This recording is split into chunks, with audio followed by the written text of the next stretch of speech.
کسی ملک میں ایک رحم دل اور عادل بادشاہ حکومت کرتا تھا۔ اس کی رحم دلی اور انصاف پسندی کے چرچے ملک بھر میں عام تھے۔ لوگ بھی اپنے بادشاہ سے بہت خوش تھے۔ ملک میں امن و امان کا دور تھا۔ لوگ ہنسی خوشی اپنی زندگی گزار رہے تھے۔ ایک دن اچانک بادشاہ کے سر میں درد اٹھا۔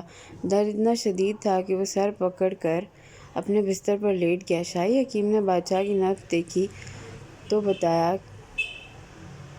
ملکہ سے کہا، بادشاہ سلامت کسی نامعلوم بیماری میں مبتلا ہے۔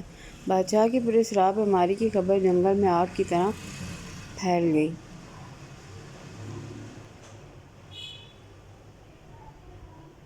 ملکہ عالیہ کی طرف سے سارے ملک میں اعلان کرایا گیا، جو کہ بادشاہ سلامت کو اس بیماری سے نجات دلائے گا، اسے ملک کا وزیر اعظم بنا دیا جائے گا۔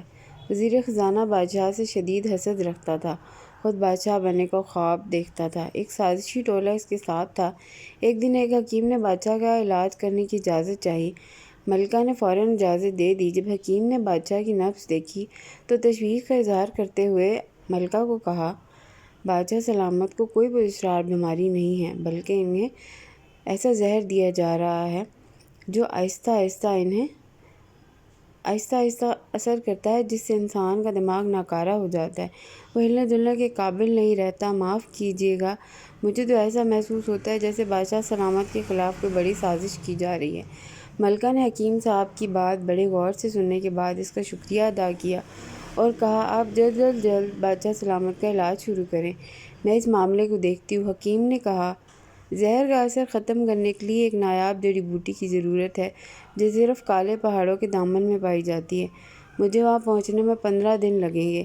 ملکہ نے کچھ دیر سوچنے کے بعد کہا کہ میرے ذہن میں ایک ترکیب آ رہی ہے جس سے سانپ بھی مر جائے اور لاٹھی بھی نہ ٹوٹے۔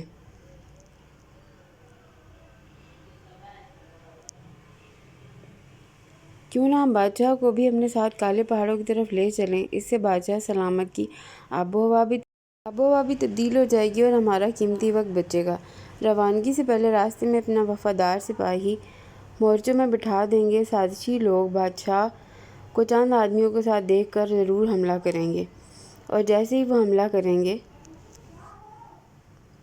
ہم ان کو بے نقاب کر لیں گے۔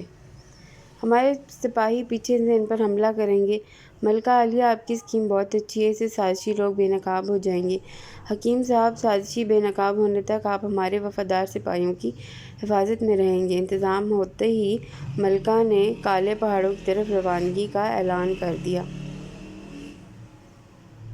شاہی سواری میں حکیم صاحب کے علاوہ بہت کم لوگوں کو لیا گیا۔ وزیر خزانہ یہ سن کر بہت خوش ہوا اور اپنے حامیوں سے کہنے لگا، مبارک ہو، ملکہ نے ہماری مشکل آسان کر دی۔ اب ہم شاہی سواری پر حملہ کر کے ملک پر قبضہ کر لیں گے۔ شاہی سواری آبادی سے نکل کر جنگلوں سے گزر رہی تھی۔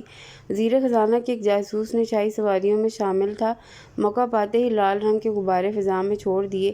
وزیر اس اشارے کا منتظر تھا۔ اس نے فوراً اپنے لشکر کو غبارے کی سمت بڑھنے کو کہا۔ تھوڑی ہی دیر میں وزیر خزانہ اور اس کے شاہی سواروں کو چاروں طرف سے گھیرنے لگے۔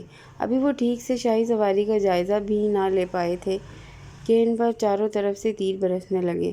تیروں کی بارش اتنی شدید تھی کہ کسی کو سنبھلنے کا موقع نہ ملا۔ شاہی فوج جو جنگل میں چھپی ہوئی تھی، چاروں طرف پھیل چکی تھی۔ وزیر خزانہ بدحواسی میں ادھر ادھر بھاگ رہا تھا۔ اتنے میں سپہ سالار تیزی سے اس کی طرف آیا۔ اسے دیکھتے ہی وزیر خزانہ معافی مانگنے لگا۔ مجھے معاف کر دو، مجھ سے بہت بڑی غلطی ہو گئی۔ تمہاری سزا یا معافی کا فیصلہ تو عدالت کرے گی، فی الحال تو عوام کا فیصلہ سن لو۔ مطلوبہ بوٹی حاصل کر کے شاہی لشکر دوبارہ شہر میں داخل ہوا۔ عوام نے وزیر خزانہ کو پکڑ کر اس کے منہ پر کالک ملی اور گدھے پر سوار کر کے پورے شہر کا چکر لگوایا تاکہ بغاوت کرنے والوں کو عبرت ناک انجام تک پہنچایا جائے۔ پورا ملک دیکھ لے اس طرح حسد کی آگ میں جلنے والا وزیر خزانہ خود اپنے کھودے ہوئے گڑھے میں جا گرا۔ Thank you for watching the video. اللہ حافظ۔